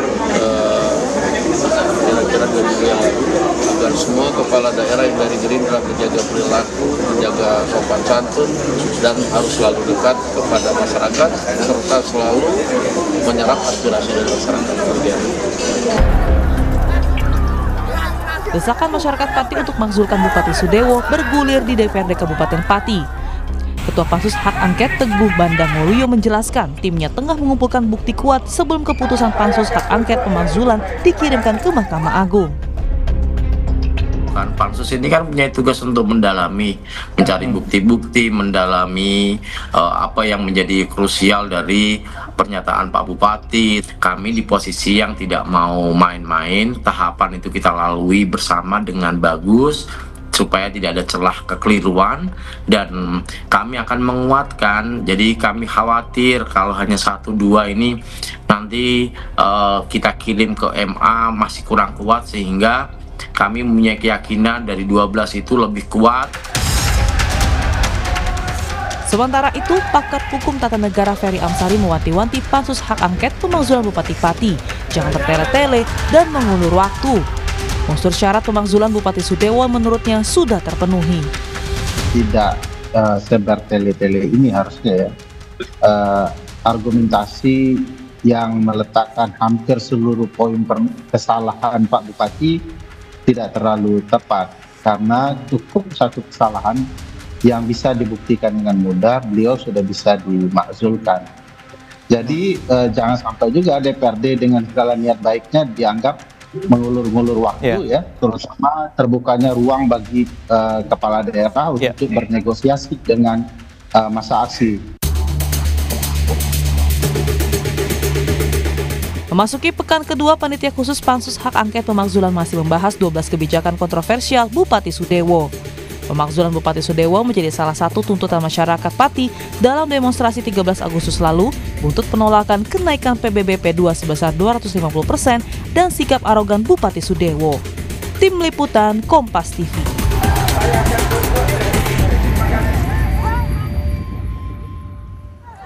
Rupa-rupa tunjangan DPR yang bikin publik tercengang bukanlah hal baru. Ada dasar hukum yang mengatur. Benarkah ini jadi beban APBN yang terus-menerus diwariskan? Jika jadi beban anggaran negara, bisakah tunjangan DPR diubah atau bahkan dipotong? Bagaimana mekanismenya? Kompas Bisnis akan mengulasnya untuk Anda usai jeda.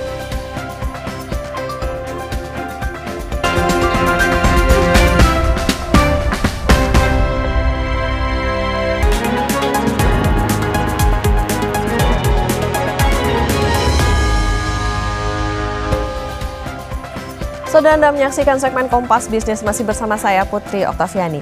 Wakil rakyat yang ada di Senayan dapat rupa-rupa tunjangan. Terakhir adalah pemberian tunjangan perumahan 50 juta per bulan karena anggota dewan tidak lagi dapat fasilitas rumah. Jika dihitung, fasilitas ini setara dengan gaji 36.000 guru.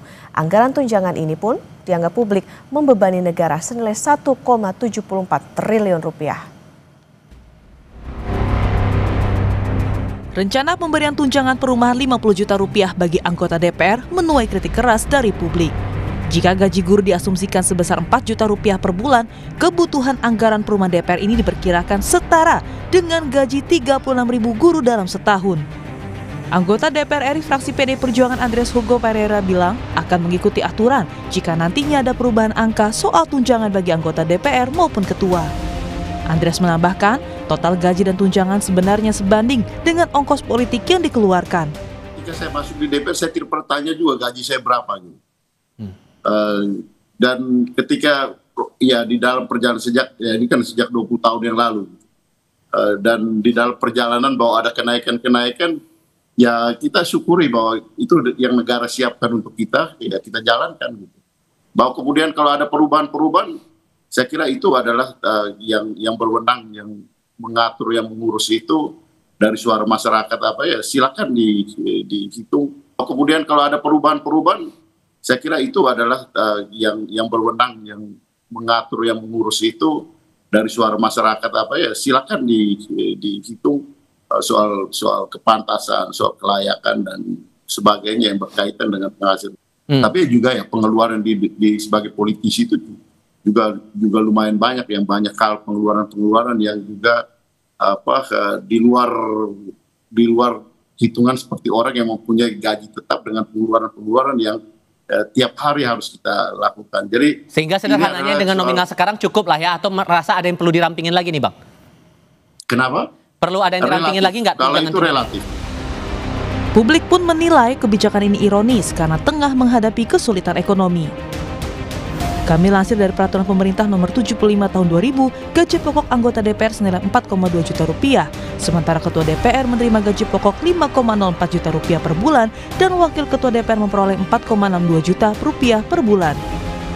Meski gaji ini setara dengan gaji UMR Jakarta, namun para anggota Dewan ini juga mendapatkan fasilitas tunjangan yang dibiayai negara.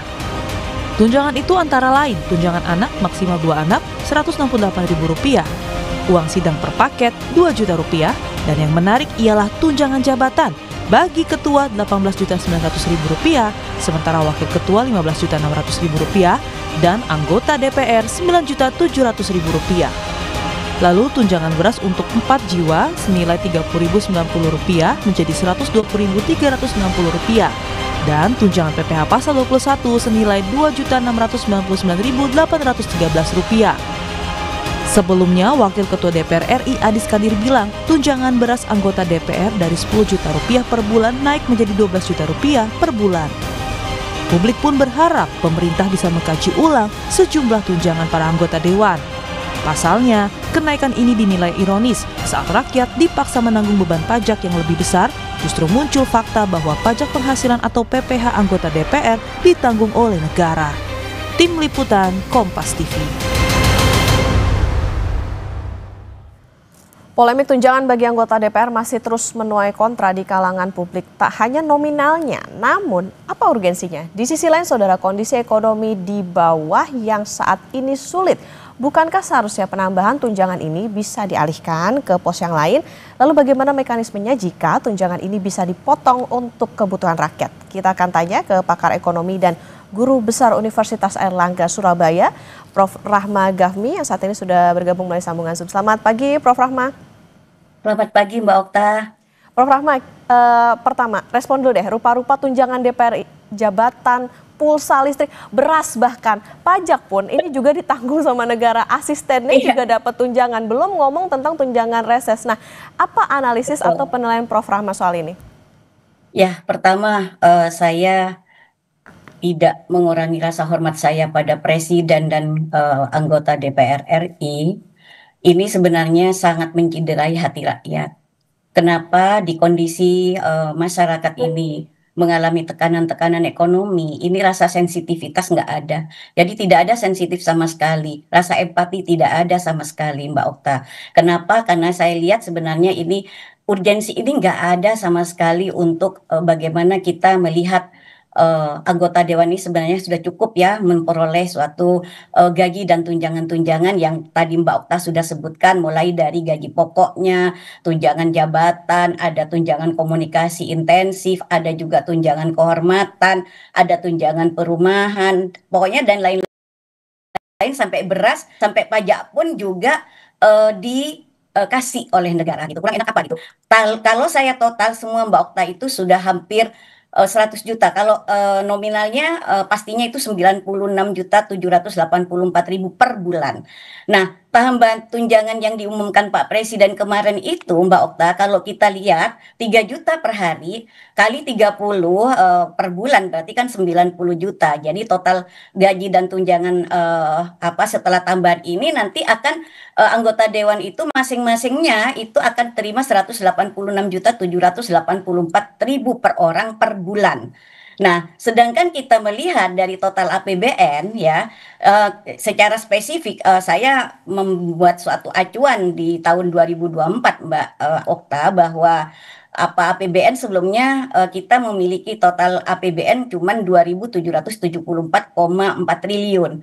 Nah, kalau kita asumsikan total anggaran untuk DPR RI ini sekitar 130,2 triliun per tahun, artinya 186.784.000 kalikan 580 total anggota dewan dikalikan dengan 12 bulan. Artinya persentase untuk DPR RI saja di sini hampir 5%, yaitu memakan 4,69% di APBN. Nah, memang berdasarkan informasi juga yang saya terima juga itu Mbak Okta, ada juga masa reses yang dibiayai oleh negara.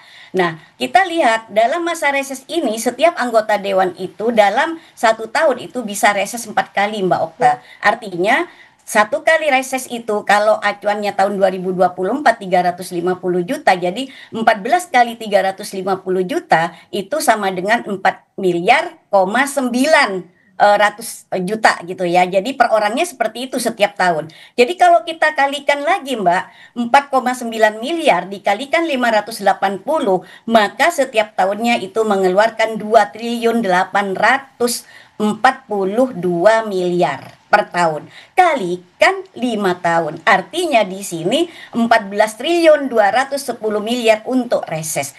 Nah, ini hemat saya, ini sebenarnya overlapping dana-dana seperti ini karena banyak program-program pemerintah juga untuk rakyat yang digulirkan secara langsung, terutama juga untuk dana desa dan sebagainya. Tapi ini dewan juga kalau udah datang ke konstituennya juga diberikan duit. Nah, ini peruntukannya ini kan tidak jelas, pertanggungjawabannya ada nggak? Saya pengen tahu aja gitu loh. Pertanggungjawaban kan setiap mengeluarkan duit itu harus ada pertanggungjawaban kepada publik.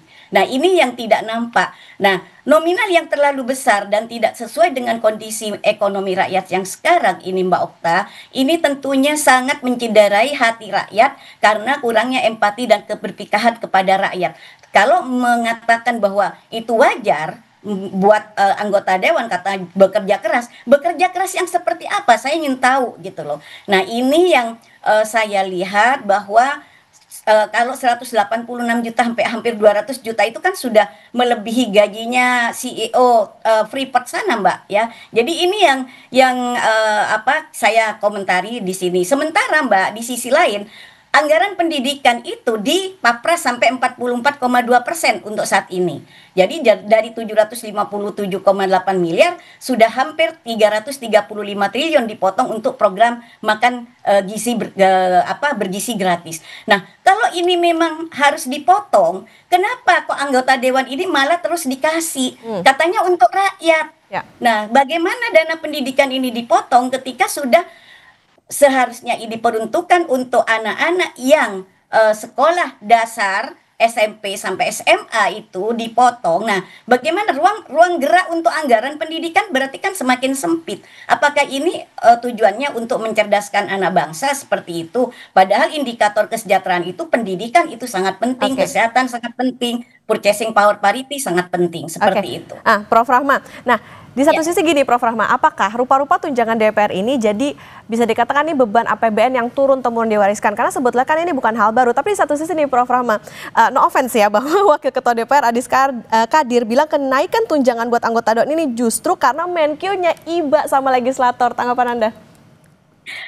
Yang mau diibahin apa Mbak? Seharusnya ibanya sama rakyat, bukan sama legislator. Itu kan hanya karena ingin program-program pemerintah disetujui aja. Jadi artinya pencitraan, pendekatan diri, PDKT sama anggota dewan. Karena memang yang berhak menggedok anggaran itu adalah anggota dewan. Kan seperti itu. Bukan untuk rakyat. Kenapa harus empati pada anggota dewan? Lucu kan kalau kita ngomong sangat apa istilahnya harus memperhatikan anggota dewan terus seperti itu. Sementara Mbak, kerja yang jungkir balik dan sebagainya tidak diapresiasi oleh pemerintah. Kan ini sudah bertolak belakang dengan amanat undang-undang pasal 31 seperti itu Mbak Okta. Oke. Nah, Prof. Rahma, bisa nggak tunjangan DPR ini dipotong? Kalau bisa, ini mekanisme hukumnya gimana dan siapa yang bisa motong?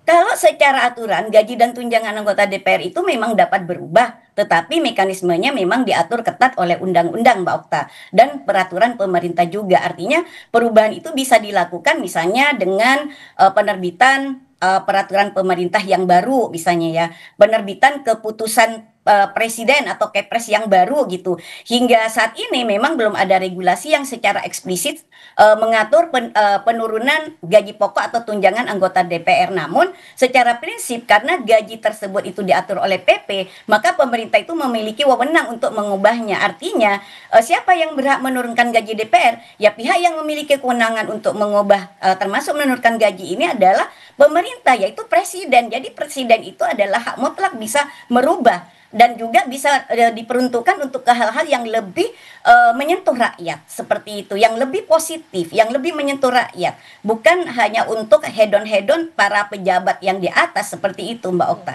Oke, lagi-lagi ini harus didengar nih sama Pak Presiden Prabowo bahwa nih kayaknya empati fiskalnya nampaknya kurang terasa nih kalau dari DPR minta tambahan anggaran, sementara di satu sisi rakyatnya kayak lagi pada susah. Oke, Prof. Rahma, nanti kita lanjutkan kembali usai jeda dan saudara tetap bersama kami di Kompas Bisnis.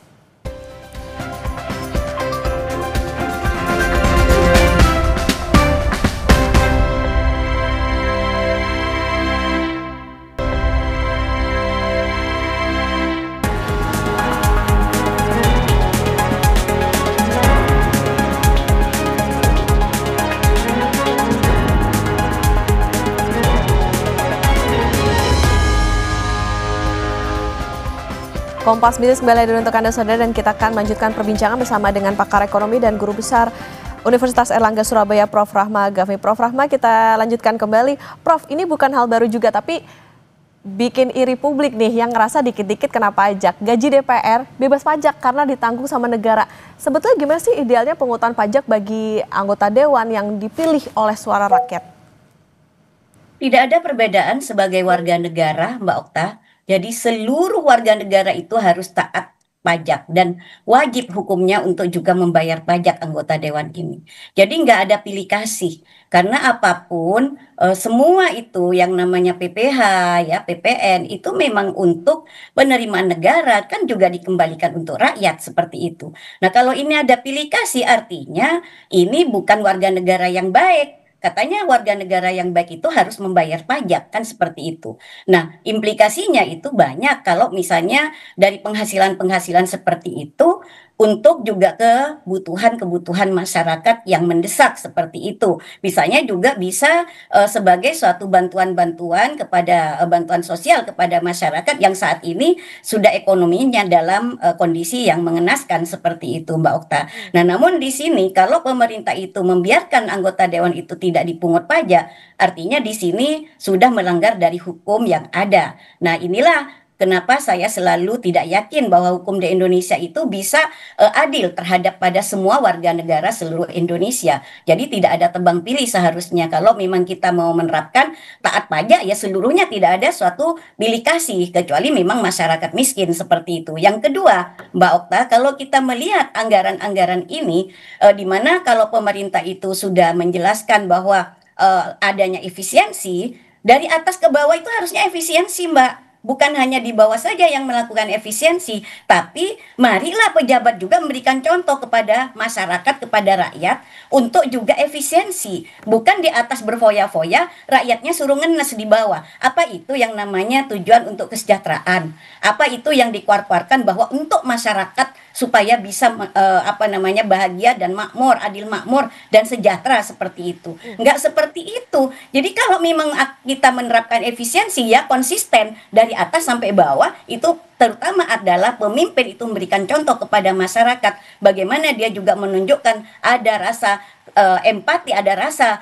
Artinya saat ini kita dalam kondisi kurang menguntungkan ekonomi global yang berdampak pada ekonomi nasional, ya seluruh komponen bangsa juga harus efisiensi. Bukan seperti itu. Itu namanya apa? Menciderai hati rakyat. Artinya kalau di bawah memang ditekan, di pressure banget gitu. Kalau di atas foya-foya, tetap aja menikmati kebahagiaan, tetap aja menikmati euforia yang dia dapatkan dari fasilitas negara seperti itu. Iya, oke, Prof. Nah, tadi ngomongin soal adil, gimana sih harusnya postur tunjangan dan gaji pokoknya DPR? Karena ujung-ujungnya kan kayaknya jadi dibanding-bandingin nih dengan gaji PNS, terutama guru. Di sisi lain, ongkos politiknya juga mahal. Ada juga nih kemarin Prof viral anggota DPR ngeluh rumahnya jauh, jalan macet ke Senayan.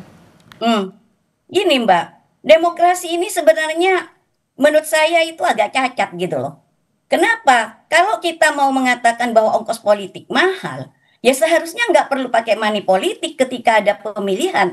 Nah itu kan karena dia jor-joran mau mengeluarkan uang untuk money politik gitu ya, rakyat supaya memilih, ya dia mengeluarkan uang bermiliar-miliar, akhirnya apa? Setelah jadi dia harus mengembalikan lagi modal itu. Tapi dari hasil uang negara yang dia harus ambil seperti itu. Dari APBN yang harus ambil seperti itu dengan cara-cara yang halus seperti itu. Itu yang sangat tidak rasional menurut saya dan tidak logik seperti itu. Akhirnya sampai kapanpun kita di Indonesia itu mau merdeka 80 tahun, 100 tahun sampai kiamat pun kita akan tetap terkungkung dalam lingkaran setan yang seperti ini, Mbak Okta. Oke, amit-amitnya jadi ajang balik modal nih ya, Prof. Ya, kalau misalnya orang udah bercokol di DPR. Artinya gini, Prof, berarti anggaran mana yang misalnya bisa dihemat gitu sama negara kalau misalnya melihat dari postur-postur anggaran ataupun tunjangan yang dikeluarkan untuk anggota dewan ini, Prof? Jadi gini, tadi kan sebenarnya udah 96 juta itu sudah sangat luar biasa ya. Mau hidup seperti apa sih, kecuali memang dia pesta fora setiap hari gitu. Tapi kalau kita dalam kondisi mengikuti kesederhanaan itu sudah lebih luar biasa dan mungkin sudah savingnya berlipat-lipat Mbak dibandingkan masyarakat yang menengah ke bawah yang sekarang sedang terhimpit seperti itu.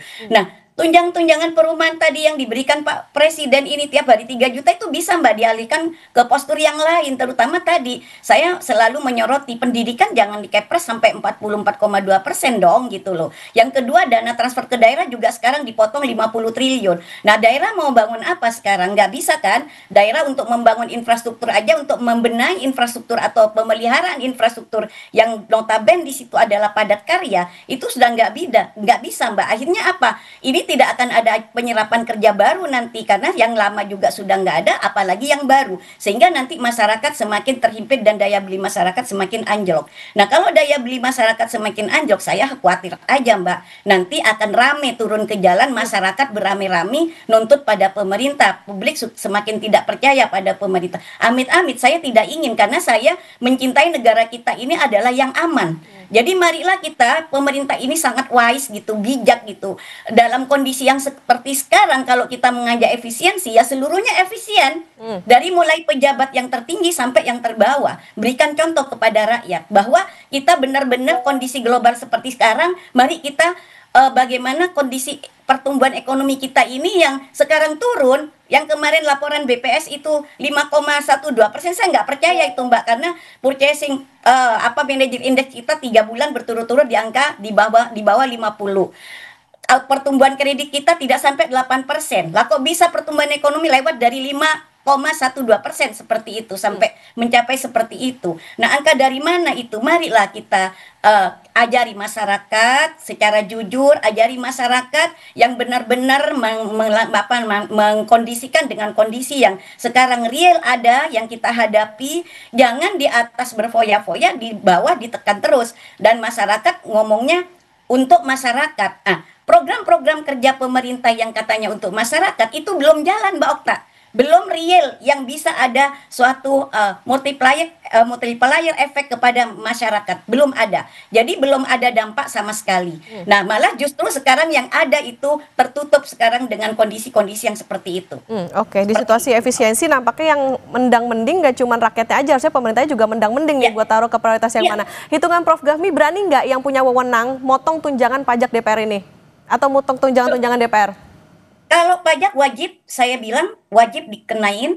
Kalau tunjangan itu yang memang tidak pada urgensi untuk kepentingan apa istilahnya kesejahteraan DPR yang memang sudah sejahtera sebenarnya, itu bisa dialihkan ke hal-hal yang lebih positif yang mengena langsung kepada masyarakat miskin seperti itu. Nah, ini saya juga menghimbau, ini adalah moral suasion kepada para anggota Dewan yang terhormat. Marilah kita berempati kepada rakyatnya. Katanya Anda wakil rakyat. Tapi saya tidak merasa diwakili oleh Anda semua yang ada di DPR RI. Ini rakyat sekarang sudah merasa dicederai oleh tindakan-tindakan Anda semua. Apalagi kemarin, mohon maaf, ini wamennya juga wamen tenaga kerja udah di OTT oleh KPK dan sebagainya. Dan itulah good governance, artinya institusional kita ini memang bobrok, Mbak Okta. Jadi kita harus membenahi dari secara institusional, artinya suprastruktur kita harus dibenahi. Nomor satu itu. Kalau itu tidak bisa dibenahi, jangan harap Indonesia itu bisa baik sampai kapanpun. Oke, ini tentu yang jadi pertanyaan adalah urgensinya apa, harus tahu juga nih masyarakat, jangan sampai jadi modal ajang balik modal, dan juga harus bisa melihat meskipun juga tadi kalau kata pimpinan DPR kan ini katanya karena Menko-nya Iba nih, jangan sampai cuma berpegang pada itu, tapi harus ada empatinya juga ke masyarakat yang di situasi saat ini tentu semuanya sedang dalam hati sedang berjuang juga, tentu anggota DPR harus bisa memberikan contoh yang baik juga untuk masyarakat. Terima kasih pakar ekonomi dan guru besar Universitas Airlangga Surabaya, Prof. Rahma Gafmi sudah bersama di Kompas Bisnis. Sehat selalu, Prof. Amin, terima kasih Mbak Okta. Ya saudara, Sapa Indonesia Pagi akan kembali dengan informasi Wamenaker Emmanuel Ebenezer ditangkap KPK. Padahal Presiden Prabowo sudah berulang kali menegaskan jangan ada pejabat yang korupsi. KPK akan mengumumkan status hukumnya Jumat siang ini.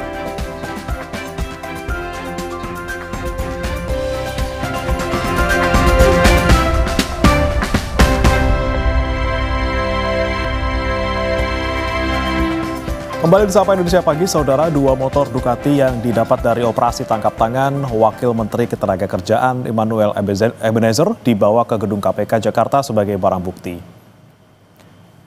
Selain 2 moge, penyidik juga menyita uang dan puluhan mobil dari kasus dugaan pemerasan kepada perusahaan dalam pengurusan sertifikat K3 atau keselamatan dan kesehatan kerja.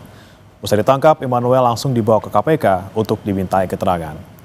Melalui pesan singkat kepada Kompas TV, Wakil Ketua KPK Fitroh Rohcayanto bilang ada lebih dari 10 orang yang ditangkap dari OTT Rabu malam. Emmanuel Ebenezer menjadi sosok pertama di Kabinet Presiden Prabowo Subianto yang ditangkap KPK.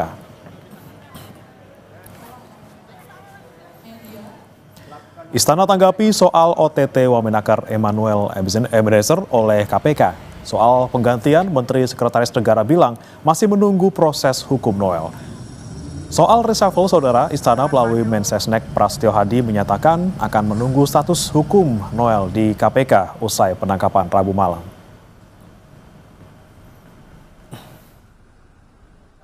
Tunggu. Belum, kan kita tunggu dulu tadi 1x24 jam nanti hasil dari teman-teman di KPK seperti apa. Nah, sekali lagi kalau memang kemudian terbukti ya kita akan segera mungkin melakukan proses terhadap yang bersangkutan. Bahwa kemudian itu apakah akan terjadi pergantian yang itu diistilahkan reshuffle, belum tentu, tunggu dulu. Dan untuk mengetahui perkembangan dari penangkapan Wakil Menteri Ketenagakerjaan Emmanuel Ebenezer atau Noel oleh KPK, sudah ada jurnalis Kompas TV Eril Wiranata dan juga juru kamera Septa Yoga Janaloka di gedung KPK, dan juga ada jurnalis Kompas TV Rama Piliang dan juru kamera Yogi Syarevi di kantor Kemenaker. Kita ke Eril terlebih dahulu di gedung KPK. Eril, pukul berapa tepatnya nanti KPK akan menggelar konferensi pers terkait dengan penetapan tersangka dalam kasus ini?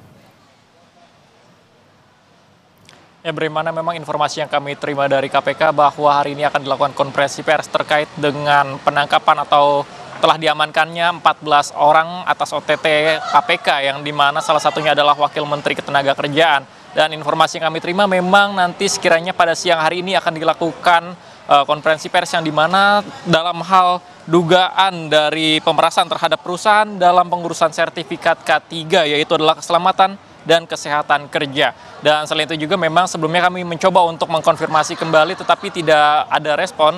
Namun informasi yang kami terima sementara bahwa siang hari ini akan dilakukan konferensi pers. Dan sebelumnya juga dari KPK telah melakukan penyitaan setidaknya terhadap 22 kendaraan yang dimana adalah 7 diantaranya adalah kendaraan roda 2 dan 15 diantaranya adalah kendaraan roda 4. Dan yang menjadi sorotan adalah salah satu kendaraan supercar yang dimana berjenis Nissan GT-R dan ini diperkirakan menaksir harga sebesar 3 miliar hingga 5 miliar rupiah. Dan selain itu juga bahwa dari 14 orang ini nantinya akan sudah diperiksa KPK dan nantinya akan dilakukan konferensi pers. Dan memang hingga saat ini masih belum ada informasi dan nantinya kita akan tunggu terkait dengan hasil pemeriksaan oleh TKP, maksud saya oleh KPK, yang dimana memang sebelumnya dari KPK harus menentukan dari status ke-14 orang tersebut yang dimana sudah dilakukan 1 kali 24 jam. Dan selain itu juga sebelumnya KPK telah melakukan penyegelan terhadap salah satu ruang di kantor Ketenagakerjaan. Bagaimana? Baik, dari KPK kita beralih ke Gedung Kemenaker Jakarta, Saudara, bersama jurnalis Kompas TV Rahma Piliang dan juga juru kamera Yogi Syarefi. Rahma, betulkah hari ini akan ada penggeledahan di sana? Iya, hingga saat ini Bremada dan juga saudara belum ada informasi pasti dan juga informasi terbarunya apakah akan ada penggeledahan lanjutan yang dilakukan oleh KPK di Gedung Kementerian Ketenagakerjaan. Tapi kalau kami gambarkan, Bremada dan juga saudara, bagaimana dengan situasi di kantor Kemenaker ini masih terpantau normal, tidak ada aktivitas mencolok dan juga pegawai-pegawai ini masih beraktivitas seperti biasanya dan aktivitas di sini masih terpantau seperti hari-hari sebelumnya, Bremada dan juga saudara. Tapi kalau kita melihat kembali bagaimana dengan kemarin, ini dari KPK sudah melakukan penggeledahan di kantor Kemenaker usai dari adanya operasi tangkap tangan yang dilakukan oleh KPK atas kasus dugaan pemerasan di beberapa perusahaan terkait dengan pengurusan sertifikat K3. Dan OTT ini menangkap dari Wakil Menteri Ketenagakerjaan Immanuel Ebenezer. Selain itu juga berbeda juga saudara, untuk penggeledahan ini juga dilakukan di beberapa ruangan begitu kemarin di kantor Kementerian Ketenagakerjaan ini, baik itu di ruangan kerja Wakil Menteri Ketenagakerjaan dan juga ada di ruang kerja Binwasnaker K3. Nah, usai dari penggeledahan yang dilakukan oleh KPK, berbeda juga saudara, dari KPK juga menyita, dan di mana penyitaan ini membawa beberapa alat bukti begitu atau barang bukti, di mana ini ada 22 kendaraan mewah begitu dan juga beberapa uang tunai. Dan hingga saat ini memang selain dengan Immanuel Ebenezer atau Noel begitu, ada 13 orang lain yang ditangkap dan juga diperiksa intensif oleh KPK dalam 1 kali 24 jam ini. Dan kita menunggu bagaimana dengan pernyataan KPK terkait dengan pemeriksaan yang sudah dilakukan dan juga OTT yang telah dilakukan kemarin oleh KPK. Bagaimana? Ya, Rahma, kemudian bagaimana dengan peran Wamenaker di sana? Apakah ada penunjukan pengganti atau seperti apa? Karena Noel saat ini masih di KPK. Ya, bagaimana dengan untuk penggantian terhadap Wakil Menteri Ketenagakerjaan Immanuel Ebenezer yang sudah ditangkap oleh KPK terkait dengan dugaan kasus pemerasan begitu ya, berbeda juga saudara. Hingga saat ini memang terakhir ini sudah adanya pernyataan dari Menteri Ketenagakerjaan Yasirli yang dimana ini sebelumnya memang dia menyebutkan bahwa sangat menyayangkan terjadinya kasus pemerasan atau kasus tindak pidana korupsi begitu ya di lingkungan Kementerian Ketenagakerjaan, dan juga dari Yasirli menyebutkan bahwa Kemenaker ini tetap menghormati proses hukum yang berjalan di KPK. Selain itu juga bagaimana dengan nantinya untuk pergantian atau apakah ada yang mengganti atau reshuffle yang dilakukan di lingkungan Kementerian Ketenagakerjaan, khususnya dari jabatan Wakil Menteri Ketenagakerjaan ini usai dari OTT yang dilakukan terhadap Immanuel Ebenezer atau Noel begitu. Dari istana ini juga sudah melakukan atau memberikan pernyataan begitu dari Mensesnek Prasetyo Hadi menyebutkan bahwa jika terbukti begitu ya adanya tindak pidana yang dilakukan oleh Immanuel atau Noel ini, maka akan segera diganti begitu, tapi tetap menunggu bagaimana dengan keputusan yang disampaikan oleh KPK nanti. Mengingat kita ketahui bahwa nanti nanti siang begitu dari KPK ini akan melakukan rilis atau konferensi pers, begitu bagaimana juga saudara, dan juga jika terbukti adanya tindak pidana maka akan dilakukan reshuffle. Tapi di samping itu juga dari Prasetyo Hadi menyebutkan bahwa bisa saja posisi dari Wamenakar ini kosong atau tidak digantikan, mengingat juga karena tidak selalu ada pengganti, bisa juga ada pejabat sementara atau penugasan khusus. Hingga saat ini pernyataan dari Kementerian Ketenagakerjaan hanya menghormati bagaimana dengan proses hukum yang berjalan di KPK, dan kita menunggu bagaimana dari hasil pemeriksaan intensif yang dilakukan oleh KPK terhadap Noel dan juga 13 orang yang ditangkap oleh KPK. Bagaimana? Baik, terima kasih Rahma Piliang dan juga juru kamera Yogi Syarify dari Gedung Kemenaker Jakarta, dan sebelumnya ada rekan Heril Wiranata dan juga juru kamera Septa Yoga Janaloka dari Gedung KPK Jakarta. Terima kasih rekan-rekan.